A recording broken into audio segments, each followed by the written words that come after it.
जय हिंद प्यारे साथियों, स्वागत है आप सभी का एक बार फिर से खोटा किंग ऑफिशियल पे।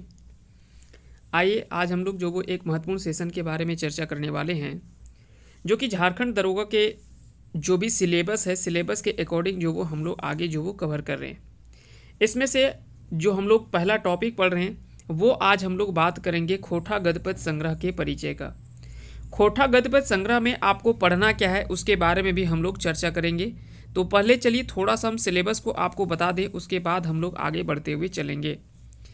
खोटा सिलेबस अगर बात करें झारखंड दरोगा का, तो झारखंड दरोगा के सिलेबस को जो वो 3 खंडों में बांट रखा गया है। ठीक है, तो झारखंड दरोगा के सिलेबस को जब आप देखेंगे तो ये 3 खंडों में बटा हुआ है।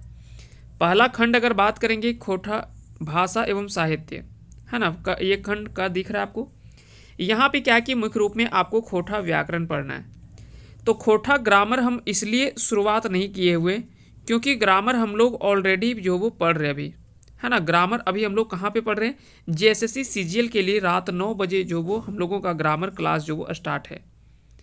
ठीक है, तो जिन लोगों ने अगर ग्रामर का क्लास जो वो अटेंड नहीं किया है तो आप वहाँ पे जा कर के आप लाइव सेशन में जुड़ सकते हैं और वहाँ पे आप ग्रामर को अच्छे से कवर कर सकते हैं।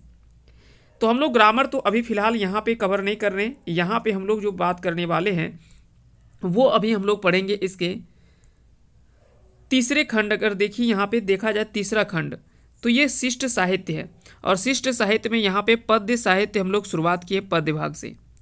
और पद्य भाग में हम लोग जो सबसे पहले पढ़ेंगे वो खोटा गद्यपद संग्रह की जितने भी कविता है उसको पढ़ेंगे, फिर रुसल पुटूस पढ़ेंगे, उसके बाद दामोदरी कोराय पढ़ेंगे।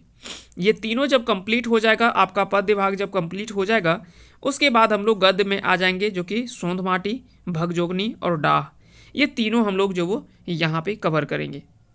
क्लियर हो गया। तो शुरुआत करते हैं, एक एक करके हम लोग बढ़ते हुए चलेंगे और सारे डिटेल से हम लोग जो वो कवर करने वाले हैं। तो आज का मुख्य रूप में जो ये क्लास होने वाला है, ये आपका मुख्य रूप में क्या होगा, ये आपका एक परिचय होने वाला है। ठीक है, तो यह एक आपका जो वो परिचय के रूप में आपका यह क्लास जो वो होने वाला है। चलिए, तो सबसे पहले खोटा गद्यपद संग्रह, जब पुस्तक की बात करते हैं तो आखिर में सवाल उठता है कि इस पुस्तक के संपादक कौन हैं,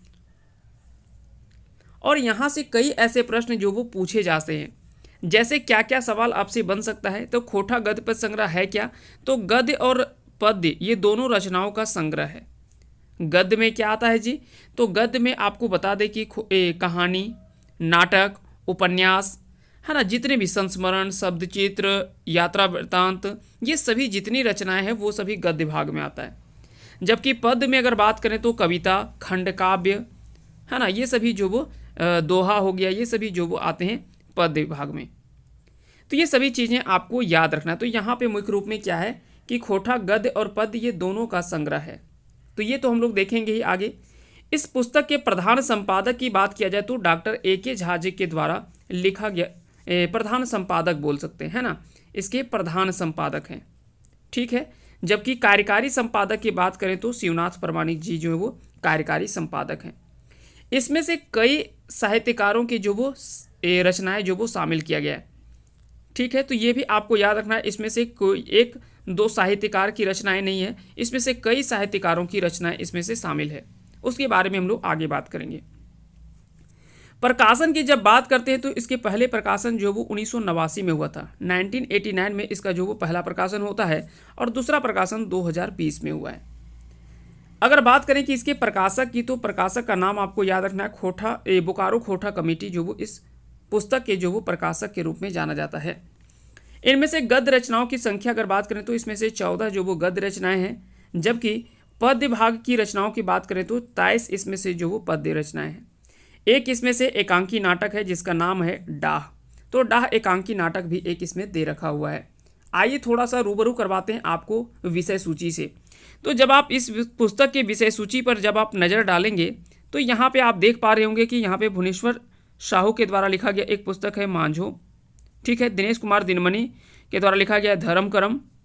ठीक उसी प्रकार से भोगनाथ ओहदार जी के द्वारा, है ना, लिखा गया है सोंध माटी टान, और बंसीलाल बंसी जी के द्वारा चासा। तो देखिए ये दरअसल अभी हम लोगों को दरोगा के सिलेबस में नहीं पढ़ना है। ठीक है, इसलिए हम लोग यहाँ पे अभी इसकी बात जो वो नहीं करने वाले हैं। जब हम लोग उत्पाद सिपाही पढ़ेंगे, है ना, जब उत्पाद सिपाही का जब हम सिलेबस जब पढ़ेंगे तो उसमें से भी आपको खोटा गद्यपद संग्रह पढ़ना है और वहाँ पे आपको चारों कहानी पढ़ना है उत्पाद सिपाही में। क्लियर हो गया। फिर उसके बाद एक एकांकी नाटक पढ़ना है। तो ये दोनों जो वो आपको उत्पाद सिपाही के लिए पढ़ना है, ठीक है। दरोगा के लिए आपको जो पढ़ना है वो इसका पद्य भाग को पढ़ना है। अब पद्य भाग में कितनी कविताएं हैं जी, तो 14 तो वहाँ पे हमने आपको दिखा दिया कि गद्य रचनाएं हैं और 23 जो इसमें से कविता है। 23 इसमें से कविताओं को आपको पढ़ना है। कौन कौन सी कविता है वो सभी कविता और उसके कवि के बारे में भी हम लोग जो वो डिटेल में समझेंगे। सबसे पहले अगर बता दें कि छौआ दुलार जो वो इस कविता संग्रह का या इस संग्रह का जो वो पहली कविता जो है जिसका नाम है छौआ दुलार, जिसको भुवनेश्वर दत्त शर्मा व्याकुल जी के द्वारा लिखा गया है। दूसरा कविता है किसान जो कि पानुरी जी के द्वारा लिखा गया है। तीसरा है जय जवान जय किसान, महेश गोलवार जी की रचना है। एखनेक जिनगानी ये संतोष कुमार महतो जी की लिखी गई कविता है। बाहर अंग्रेज ये पीके मरांडी के द्वारा लिखा गया कविता है। चायल चिन्हा ये ए.के. झा जी के द्वारा लिखा गया कविता है। मानिक हमर ये प्रहलाद चंद्र जोशी है ना, प्रहलाद चंद्र जोशी के द्वारा लिखा गया ये कविता है। जबकि बकरी और बसंत राग ये दोनों जो वो भारत यायावर के द्वारा लिखा गया कविता है। आगे बढ़ते हैं, आते हैं अगले सवाल। बता दें कि अगली कविता जो है वो है मर्देक पुथेल, जिसको अनंत कुमार झा जी के द्वारा लिखा गया है। गाँव एक मानुस ये बंसीलाल बंसी जी के द्वारा लिखा गया है। पयान गीत यह शिवनाथ परमानी जी के द्वारा लिखा गया कविता है। जुगेक मरम ये शांति भारत जी के द्वारा लिखा गया है। बेड़ायल समय ये सुकुमार जी के द्वारा लिखा गया है। डायन भूतेक सबूत नाय ये प्यारे हुसैन प्यारे के द्वारा लिखा गया है। जबकि बिना सिंघेक सबूत काड़ाए ये भी प्यारे हुसैन प्यारे के द्वारा लिखा गया कविता है। उसके अलावा है कखन हतक भोर ये प्रदीप कुमार दीपक जी के द्वारा लिखी गई कविताएं हैं। और चीकरे धरती पूता ये दर्शन प्रसाद सिंह के द्वारा लिखी गई कविता है।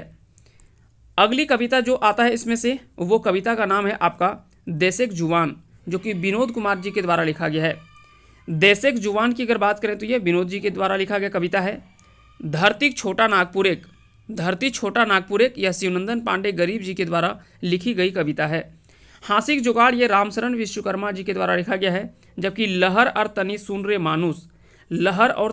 रे मानुस ये दोनों कविता विश्वनाथ दसौंधी राज जी के द्वारा लिखा गया है। तो इस प्रकार से अगर बात करें तो इसमें से आपको टोटल जो वो 23 कविता पढ़ना है ना। ये 23 कविता अलग अलग कवियों के द्वारा लिखा गया है, यानी अलग अलग साहित्यकारों के द्वारा लिखा गया है।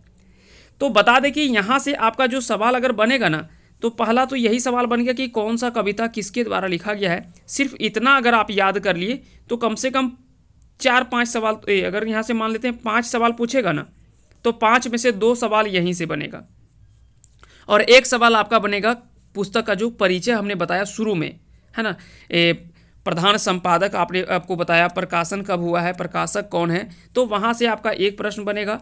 2 प्रश्न आपके जो वो बन जाएंगे यहाँ से, कौन सी कविता किसके द्वारा लिखा गया है वो हो गया। और 2 सवाल हो सकता है कि अंदर जा सकता है कविता में, जो कि इंपॉर्टेंट कविता होगा उसमें से हो सकता है कि जा सकता है, और नहीं तो लगभग ऊपर के ही सवाल आपसे बन जाएंगे।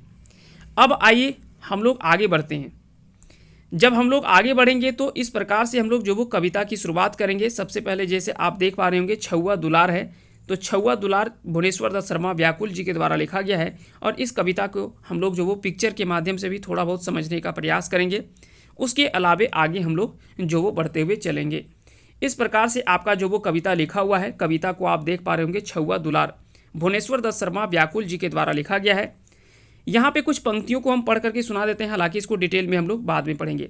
जैसे हमर बाबू हमर सोना हमर सुगा पढ़े गेल, सुन गे अकली सुन गे खगिया, ऊँच करेजा आइजे भेल, डंडवे धोती हाथवें पोथी दहिए अंगा मथवें तेल, ठुमकी ठुमकी डहरे चल देखी के अंखिया तिरपित भेल, पाटी चीरी सीथा चमकैल देले काजर दुइयो अंखिए। इस प्रकार से जो वो यहाँ पे एक पिता जो वो अपने बेटे की तारीफ कर रहा है कि देखो आज हमारा बेटा जो वो पढ़ने के लिए स्कूल जा रहा है। तो ये कह सकते हैं कि कहीं ना कहीं एक बहुत ही अच्छा चित्रण किया गया है इस कविता के माध्यम से, और शिक्षा के प्रति जागरूक करने के लिए, है ना, उत्सुकता लाने के लिए यह कविता जो वो लिखा गया है। तो ये काफ़ी अच्छी कविता है। तो इसके बारे में हम लोग जो वो जब शुरुआत करेंगे इस कविता की, तो उसमें हम डिटेल में हम लोग जो वो पढ़ेंगे। तो उम्मीद करते हैं कि आज का ये सेशन आप सभी को पसंद आ गया होगा, और उम्मीद करते हैं कि इसी तरह से आपको आगे भी क्लासेस मिलती रहे। और अगर आपको यह वीडियो पसंद आया तो इस वीडियो को एक बार लाइक कीजिएगा। साथ ही साथ अगर चैनल पे नए तो चैनल को सब्सक्राइब जरूर कर लीजिएगा, क्योंकि जल्दी हम जो वो इस वीडियो की शुरुआत जो वो एक एक करके सारे टॉपिक को हम लोग जो वो कवर करने वाले हैं इस चैनल पे। चलिए, बहुत बहुत धन्यवाद हमारे साथ अंत तक बने रहने के लिए।